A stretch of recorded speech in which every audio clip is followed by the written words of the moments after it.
The airlock hissed open, and Sergeant Maya Collins led her team into the dimly lit corridor of the alien research station. The air smelled strange, clean but with an underlying chemical scent that made their noses itch. Commander Alan Wright followed close behind, scanning their surroundings with wary eyes. "Move quiet, stay alert," Maya whispered to her 6 Marines. They wore the newest Earth Defense Force armor, lightweight but strong with built-in communication systems and basic life support. Each carried a pulse rifle, designed to stun or kill depending on the setting. Officer Ryan Burke studied his handheld scanner. Life signs ahead, not human. They pressed against the walls as 2 Zekthari scientists walked past an intersecting corridor. The aliens moved with an unsettling grace, their long limbs flowing like water. Neither looked in the humans' direction. "Fourth, arm, levels 3 through 7. Alan reminded them once the aliens had passed. "That's where our people are." Maya nodded. "According to the station schematics Dr. Martinez sent, we need to go 3 levels up and then across the central hub." They moved through the corridors like shadows, avoiding the few Zekthari they encountered. Most of the aliens seemed focused on their work, not expecting intruders. Security was minimal. Why would it be needed when no one in the galaxy would dare challenge the Confederacy? When they reached the central hub, they found an enormous open space filled with strange equipment and glowing tanks. Inside some tanks floated creatures that might once have been alive. "Look," whispered one of the Marines, pointing to symbols on the wall. "Those are marking different research sections." Ryan studied them. "According to my translator, that one says adaptive immunity. That one is neural plasticity, and that," his voice faltered, "that one is reproductive viability." Alan's jaw tightened. "They're studying every aspect of human biology. Split up as planned. Maya, take your team to find the captives. Ryan, you're with me to access their central database." Maya led her team toward the 4th arm, while Alan and Ryan headed for what appeared to be a control center. As they separated, Maya whispered, 15 minutes until those Confederacy ships arrive. Work fast." The corridor leading to the 4th arm was wider, with large observation windows looking into rooms filled with medical equipment. What Maya saw through those windows made her stomach turn. Some rooms contained humans lying on tables with tubes and wires connected to their bodies. They appeared unconscious. Maya hoped they were anyway. In other rooms, pieces of human anatomy were preserved in clear containers: organs, limbs, brains. "Keep it together," Maya told her team when she saw their horrified expressions. "We're here to save the ones still alive." At the end of the corridor, they found a large chamber with dozens of transparent tubes standing upright against the walls.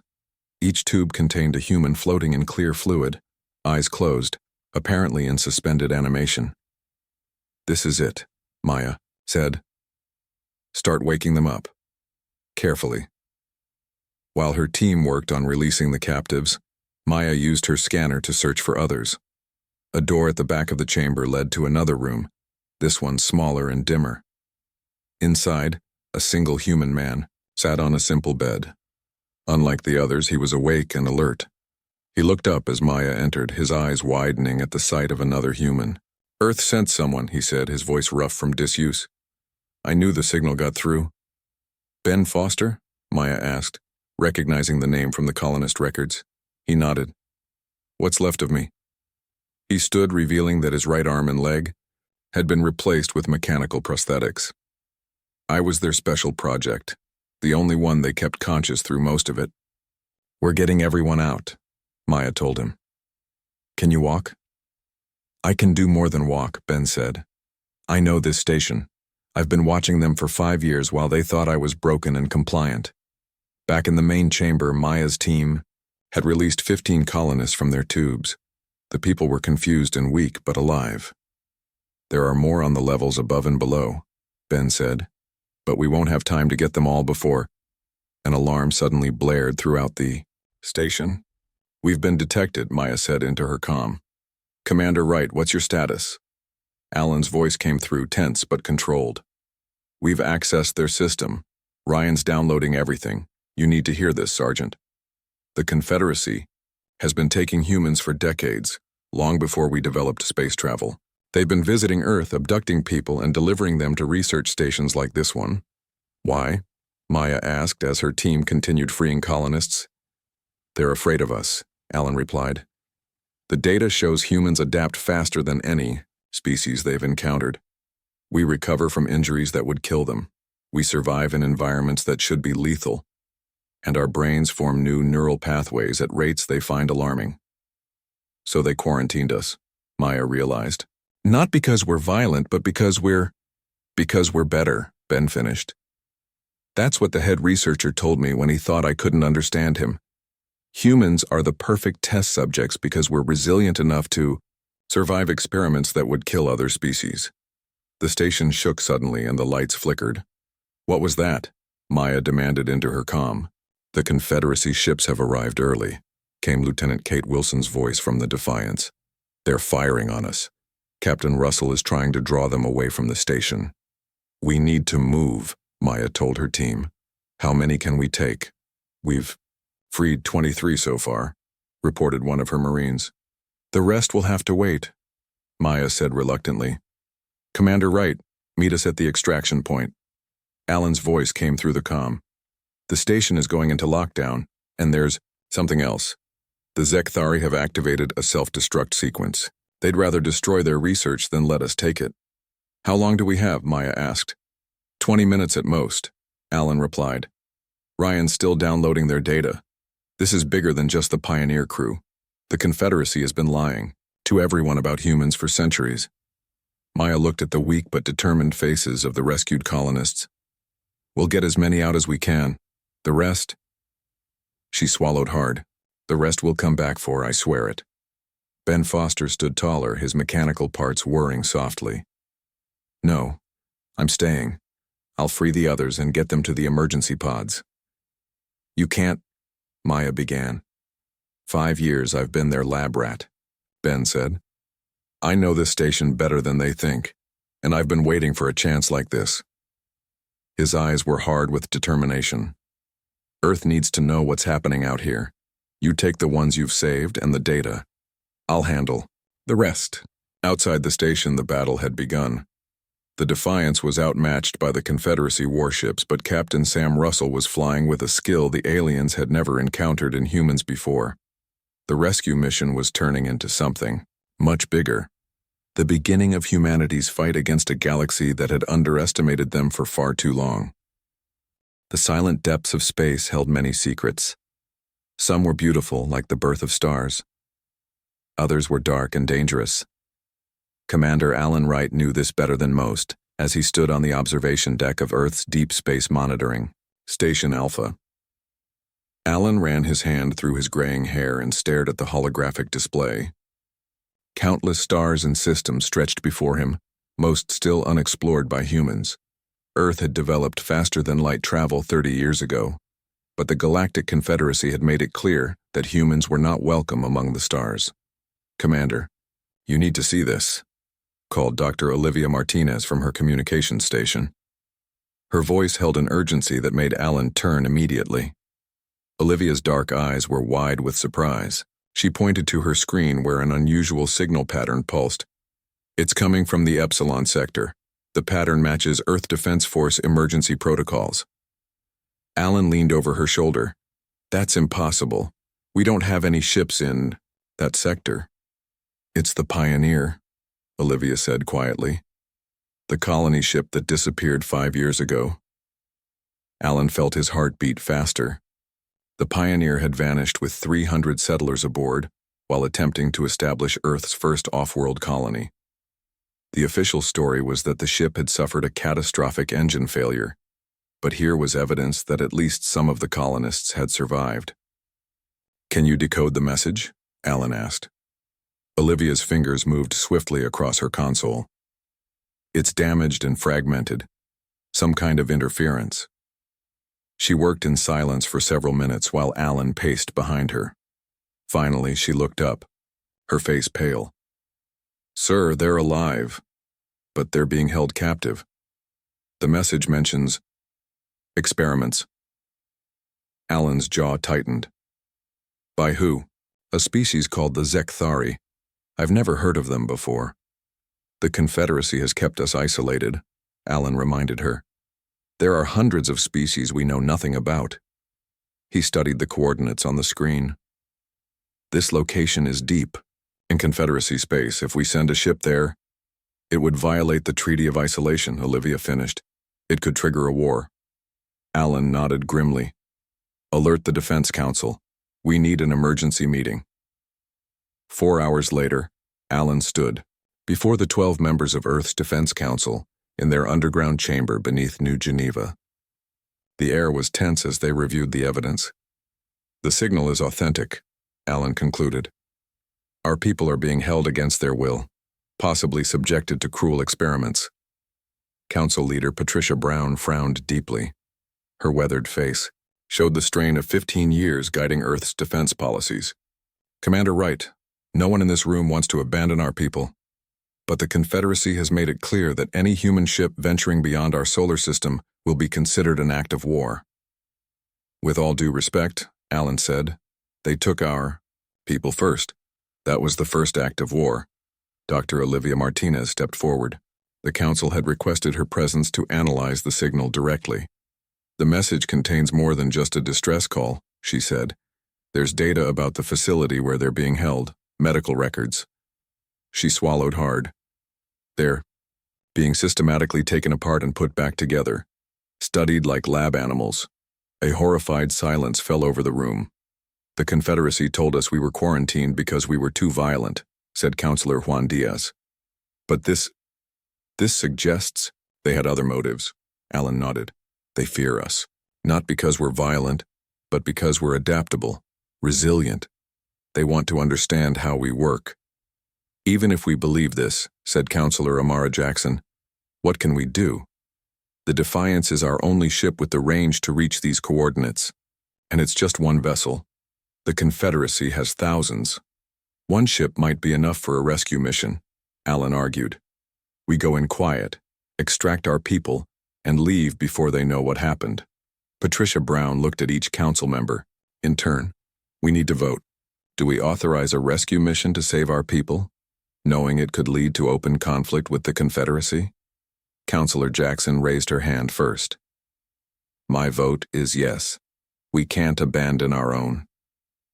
One by one, the other council members raised their hands, until only Patricia herself remained.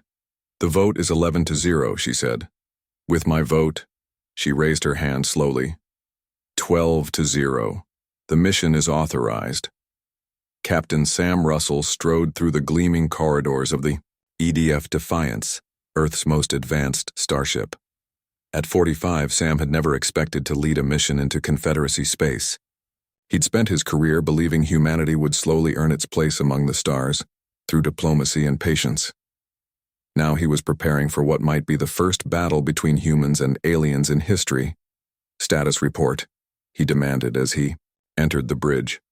Lieutenant Kate Wilson looked up from her tactical station. All systems ready, Captain. Weapons are fully charged, and the new stealth system is operational. Engineering reports the jump drive is calibrated for the coordinates, added Chief Engineer Greg Hernandez. We can reach the target in 3 jumps. Sam nodded and took his seat in the captain's chair. Commander Wright and Dr. Martinez had joined the mission, standing now at the science station reviewing the decoded signal data. Dr. Reed has medical teams preparing for potential trauma cases, Dr. Martinez reported. Based on the signal, we should expect severe injuries among the survivors. Sam looked around at his crew. 100 of Earth's finest, about to risk everything on a mission that might save hundreds or doom billions. If they failed and triggered a full Confederacy response, Earth could face extinction. Open shipwide communications, Sam ordered. A small light on his chair blinked green. This is Captain Russell speaking. In 1 hour, we will depart on the most important mission in human history. Our goal is simple, to rescue the survivors of the Pioneer and bring them home. We do not seek war with the Galactic Confederacy or any other species. But make no mistake, we will not abandon our own people to suffering and death. He paused, looking at the determined faces of his bridge crew. The aliens who took our people believe humans are weak. They believe we can be isolated, experimented on, and discarded. Today we prove them wrong. Today we show the galaxy that humanity protects its own. Prepare for departure. Sam closed the channel and turned to Commander Wright. Are we doing the right thing, Alan? The older man's eyes were steady and sure. If we turn our backs on our people now, we don't deserve to call ourselves human. Sam nodded and faced forward. Lieutenant Wilson, initiate launch sequence. Let's bring our people home. The massive engines of the Defiance hummed to life, and Earth's first mission of defiance against the Galactic Confederacy began. Fleet Commander Diane Carter stood on the bridge of the EFS Retribution, Earth's largest warship. Until 3 days ago, the ship had been hidden beneath the surface of Mars, unknown to the Confederacy, or even most of Earth's population. Now it led a fleet of 37 vessels toward Confederacy space.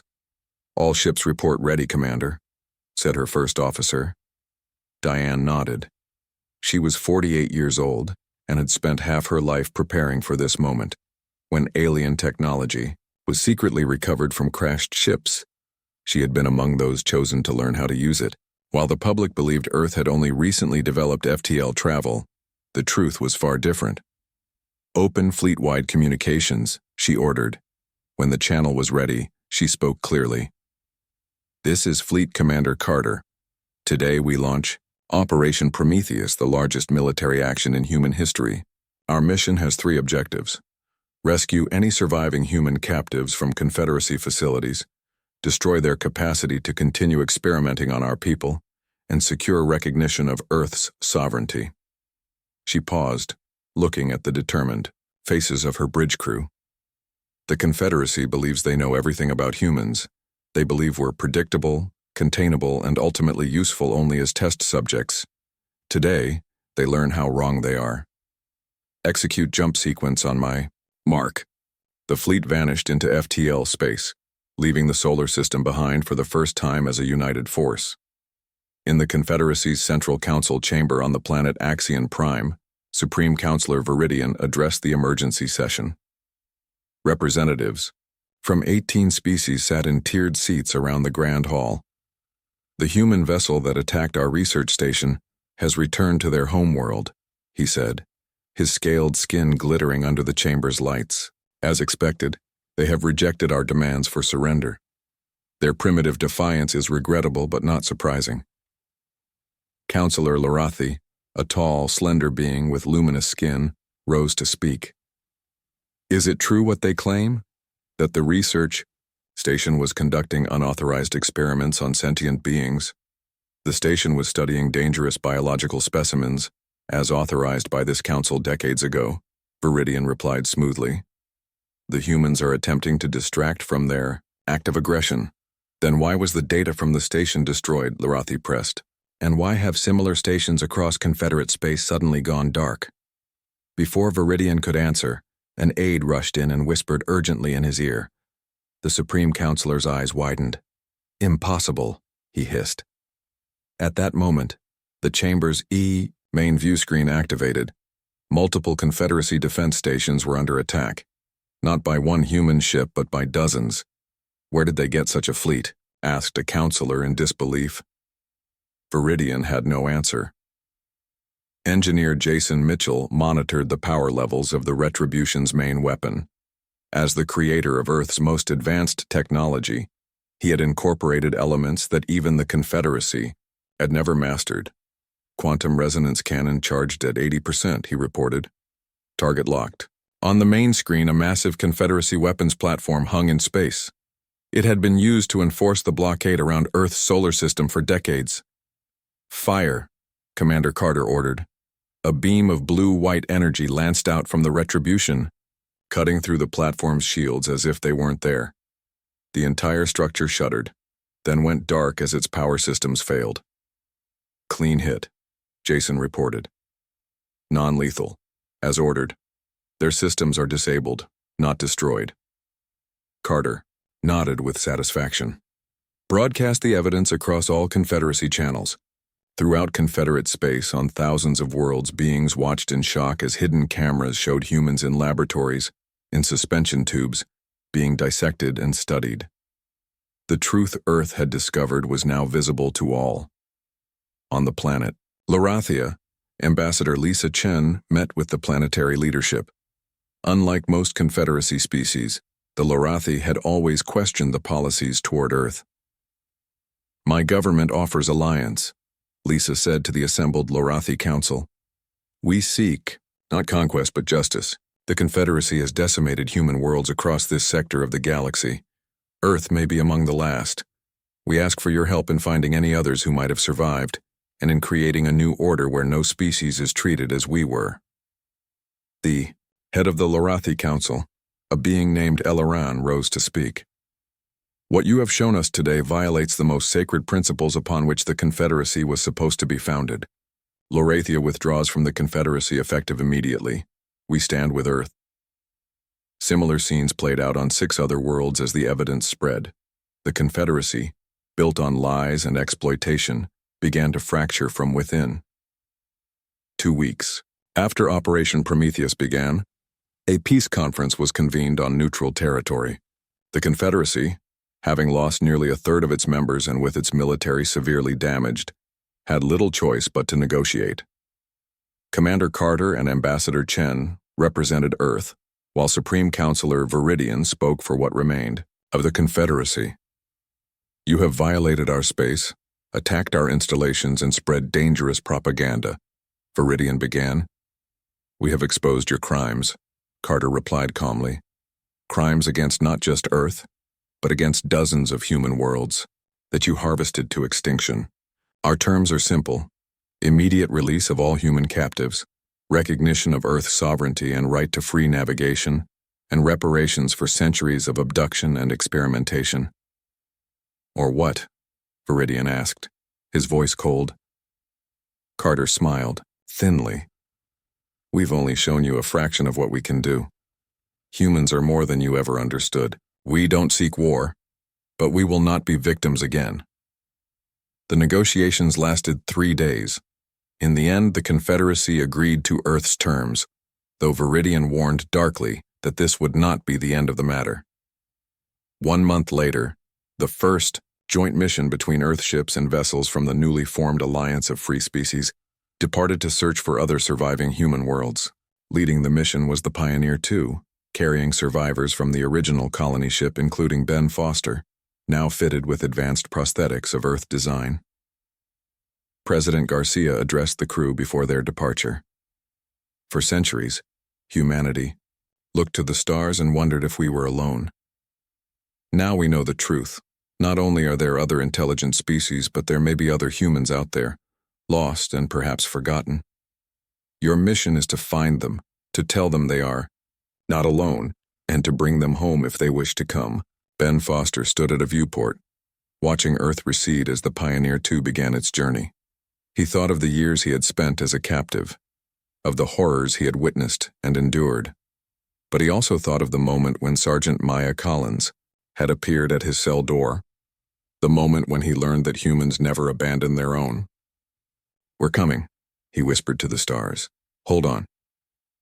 Throughout the galaxy, the message from Earth continued to spread. Humanity had awakened, had discovered the truth, and had proven themselves more powerful and more determined than anyone had imagined. The SOS that had started it all had done more than save a few hundred colonists. It had changed the course of galactic history forever. The species of the galaxy had learned an important lesson: never underestimate humans, and never, ever make them angry. The Defiance shuddered as another blast from a Confederacy warship struck its shields.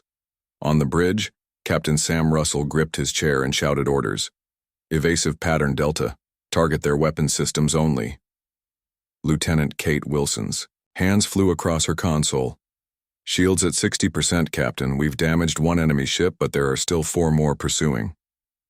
"Any word from the rescue team?" Sam asked. "They're on their way back with survivors," Kate replied. "But the station is in lockdown. They're fighting their way to the extraction point." Sam made a quick decision. "Take us closer to the station.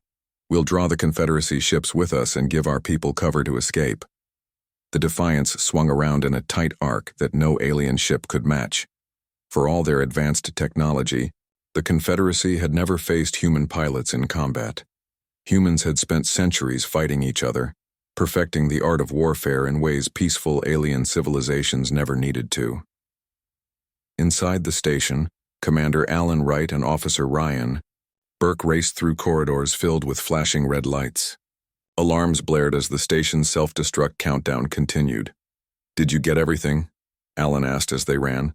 Ryan clutched a small data device. "Everything I could download in time. It's worse than we thought, sir.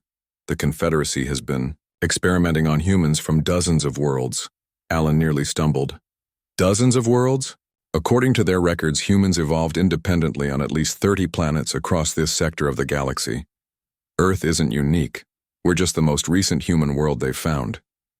This revelation hit Alan like a physical blow. So we're not alone. There are other human civilizations out there. Ryan corrected grimly. Most were harvested to extinction centuries ago. Earth is one of the last. They rounded a corner and found Sergeant Maya Collins and her team, guiding the rescued colonists toward the dropships. The freed humans moved slowly, still weak from their long captivity. "Status?" Alan asked. 28 survivors ready for transport, Maya reported. "Foster stayed behind to free more and get them to escape pods." Alan nodded. "We have 15 minutes until this place blows. Let's move." As they approached the maintenance airlock where they had entered, 3 Zekthari security officers appeared, weapons raised. Before anyone could react, Dr. Olivia Martinez's voice came through their comms. "Duck! 3 hostiles at your position!" The humans dropped to the floor just as the wall behind the Zekthari exploded, sending the aliens flying. Through the new hole stepped Chief Engineer Greg Hernandez, holding a makeshift explosive device. "Thought you could use a shortcut?" he said with a grim smile. "The dropships are ready." They rushed the survivors through the hole and toward the waiting ships. As they loaded the weakened colonists, the station shook violently. "What was that?" Alan demanded. "The Defiance is engaging the Confederacy ships right outside," Greg explained. "Captains drawing their fire to give us cover." Once everyone was aboard, the dropships detached from the station and began their return journey to the Defiance. Through the viewports, they could see the battle raging. The Earthship was heavily damaged but still fighting, its weapons targeting the enemies. Engines and weapon systems with surprising precision. "This is Rescue 1 to Defiance," Alan called. "We're coming home with 28 survivors and critical intelligence." "Copy that, Rescue 1, came Sam's strained voice. "Be advised, we're taking heavy fire. Approach from the starboard side. Port shields are failing." As they neared the Defiance, a Confederacy ship moved to intercept them. The dropship had minimal defenses against such a powerful vessel. "Brace for impact," Maya shouted, but the impact never came. Instead, several small explosions blossomed across the Confederacy ship's hull. Its weapons went dark and it began to drift aimlessly. "What happened?" one of the rescued colonists asked. Ryan checked his sensors. Escape pods from the station, dozens of them, on collision courses with the Confederacy ships. In one of those pods, Ben Foster guided his makeshift missile toward another enemy vessel. He had freed as many captives as he could, putting them in pods programmed to head for Earth. His own pod, he had turned into a weapon. "For 5 years I watched them," he whispered to himself. 5 years learning their weaknesses. He aimed for a spot he knew would disable but not destroy the ship. Ben wanted them alive. Alive to tell the Confederacy what humans were truly capable of. The dropships reached the Defiance safely. As soon as they were aboard, Captain Sam Russell ordered an emergency jump away from the battle. "We can't outfight them all," he explained as the rescue team arrived on the bridge. "But we can outrun them, and we need to get this intelligence back to Earth." The Defiance vanished into FTL space, just as the research station exploded in a brilliant flash of light.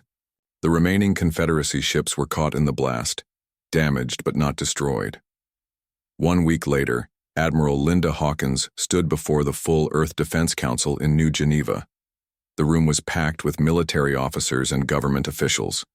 On large screens, the leaders of Earth's nations watched the proceedings. The information recovered from the Zekthari station changes everything we thought we knew about our place in the galaxy, Linda said, her voice steady despite the gravity of her words. The Galactic Confederacy has been lying to us. They didn't quarantine Earth because we're violent. They did it because they fear what humans can become. She gestured, and footage from the research station appeared on the screens. Many in the audience gasped or looked away. For centuries, they've been harvesting humans from across the galaxy, studying us, experimenting on us. According to their own records, there were once dozens of human worlds. Earth is among the last surviving human populations. President Jordan Garcia stood. His face was grim but determined. "What are you proposing, Admiral?" "We can no longer trust the Confederacy's promises or treaties," Linda replied. "They see us as lab animals, not equals. We must prepare to defend ourselves and to free any other humans still held captive throughout Confederate space." Diplomat Eric Patterson stepped forward. "The Confederacy has already demanded we turn over the Defiance and its crew for treaty violations. They claim the research station was destroyed in an act of terrorism." "And our response?" President Garcia asked. "We have prepared a message to be broadcast to all Confederacy worlds," Eric said. "The truth about what they've been doing to humans, and an ultimatum: release all human captives and provide reparations, or face the consequences." "They have thousands of ships," one council member objected. "We have one." Admiral Hawkins smiled thinly. "One they know about. For the past decade, we've been building our forces in secret.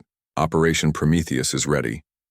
The room fell silent as screens displayed Earth's hidden fleet.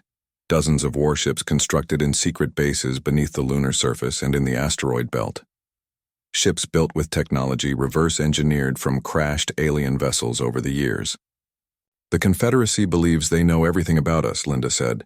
"They think we're predictable, containable. They're about to learn how wrong they are.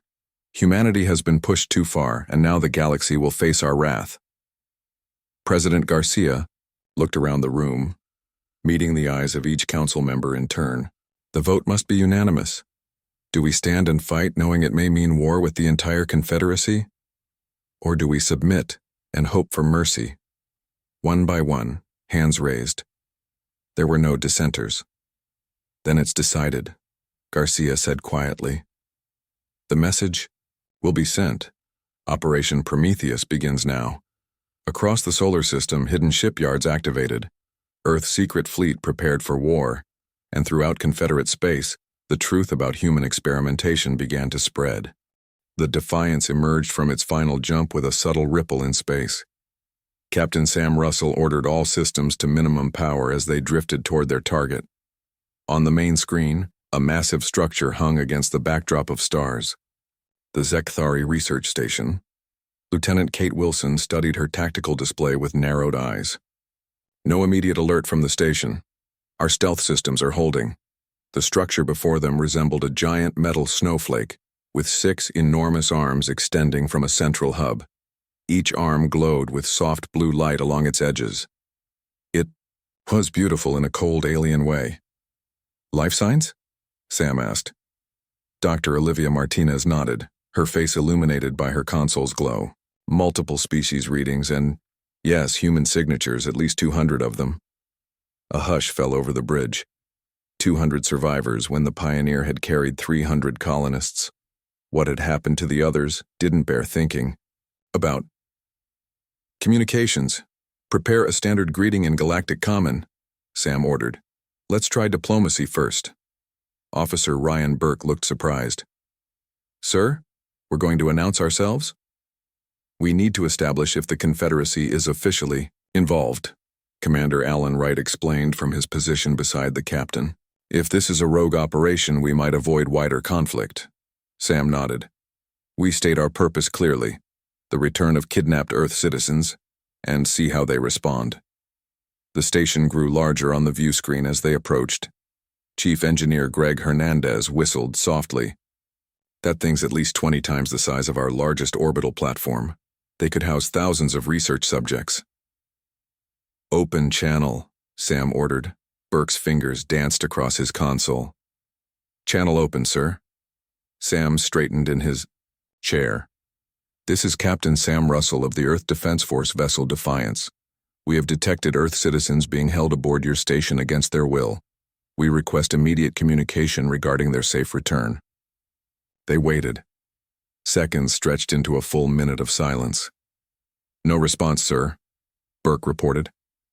"Try again. All frequencies," Sam said. Before Burke could comply, the screen flickered and changed to show an alien face. The Zekthari had smooth, gray skin with no visible nose, just 2 breathing slits.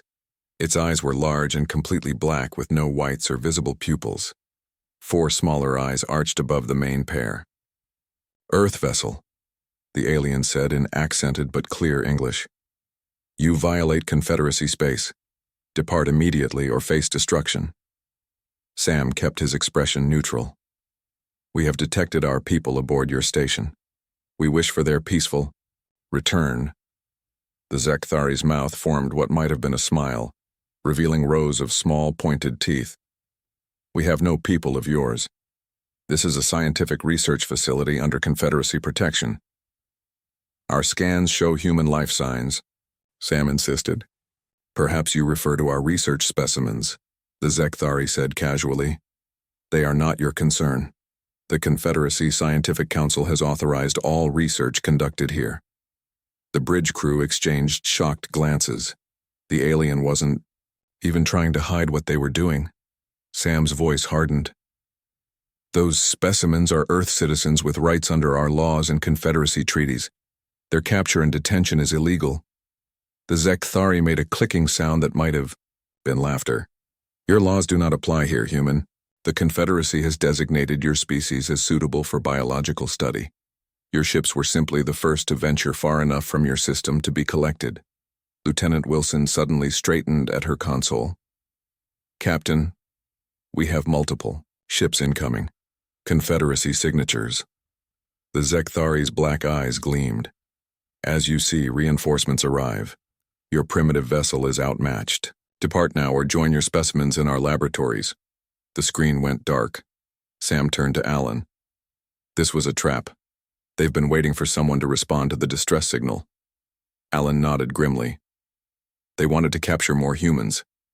We're valuable research subjects, apparently." "Incoming ships will be here in 15 minutes, Kate reported. "Can we fight our way out?" Sam asked. Kate shook her head. "Not against Confederacy warships. We're advanced by Earth standards, but we're not leaving without our people," Sam said firmly. "Options?" Chief Engineer Hernandez stepped forward. "Captain, I might have a solution. The station's energy field has regular fluctuations. If we time it right, we could slip inside their defensive perimeter without being detected." "And then what?" Kate asked.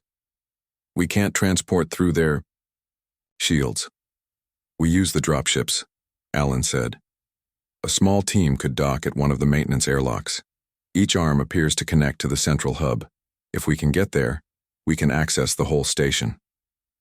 Sam considered this for a moment. "Dr. Martinez, can you locate where our people are being held?" Olivia studied her readings. "Most human life signs are in the 4th arm, levels 3 through 7. "How long until we could reach them?" Sam asked. Greg ran calculations on his pad. "If we deploy now, we could infiltrate before the Confederacy ships arrive." Sam made his decision. "Prepare infiltration teams. Lieutenant Wilson, you'll remain aboard and keep the Defiance hidden on the far side of the station. Dr. Martinez, you'll guide the teams from here." Sergeant Maya Collins, who had been silently observing from tactical support, stepped forward. "My Marines are ready, sir." Sam nodded. "Commander Wright will lead the overall mission. Your primary objective is recovering our people. Secondary objective is gathering intelligence on why the Confederacy is allowing this." Alan checked his sidearm. "And if we encounter resistance?" "This is a rescue mission, not a war," Sam said firmly. "But you're authorized to use all necessary force to protect yourselves and the captives." As the team prepared to leave, Dr. Natalie Reed entered the bridge with her medical team. "Captain, we're ready to receive survivors. I've prepared for severe trauma cases." "Let's hope your skills aren't needed," Sam replied. Within minutes, 2 dropships detached from the Defiance and moved silently toward the massive research station. On board, Alan Wright and Maya Collins prepared their teams for what would be humanity's first direct action against an alien power. "Check your gear one last time," Maya told her Marines. "Remember your training. These aliens might look different, might have technology we've never seen, but they bleed just like we do." Alan studied the determined faces around him. 20 humans, against an entire station of advanced aliens with Confederacy warships on the way. The odds were terrible, but they were going to rescue their people or die trying. That's what humans did.